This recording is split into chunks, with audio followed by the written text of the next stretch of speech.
फक्त 500 रुपये. होय, अवघ्या 500 रुपयांसाठी एका सुनेला आपल्या 90 वर्षाच्या वृद्ध सासूला पाठीवर घेऊन रणरणत्या उन्हात अनेक किलोमीटर चालावं लागलं आणि हा व्हिडिओ पाहून संपूर्ण देश हादरला. ही घटना आहे छत्तीसगडमधील सरगुजा जिल्ह्यातील, जिथे सुकमणी या नावाची 50 वर्षीय महिला आपल्या अशक्त सासूला पाठीवर घेऊन तापलेल्या रस्त्यावरून चालताना दिसते.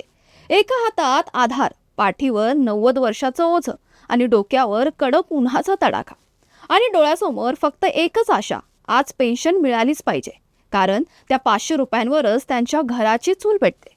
मित्रांनो, विचार करा, ज्या वयात एका वृद्ध महिलेला आरामाची गरज आहे, त्या वयात तिला पेन्शनसाठी बँकेच्या फेऱ्या माराव्या लागतात. माहितीनुसार KYC प्रक्रियेसाठी वृद्ध महिलेची प्रत्यक्ष उपस्थिती आवश्यक असल्याचं सांगण्यात आलं आणि मग सुरू झाला हा हृदय पिळवून टाकणारा प्रवास.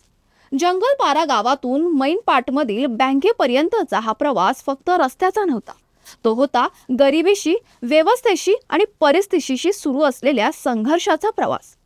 व्हिडिओ सोशल मीडियावर व्हायरल झाला, लोकांच्या डोळ्यात पाणी आलं आणि मग प्रशासनालाही जाग आली. पण मोठा प्रश्न अजूनही तसाच आहे. डिजिटल इंडिया म्हणणाऱ्या देशात एका वृद्ध महिलेला 500 रुपयांसाठी इतकी यातना का सहन करावी लागली? ही फक्त एक बातमी नाही, ही व्यवस्थेला विचारलेली एक जवळ जळजळीत चपराक आहे.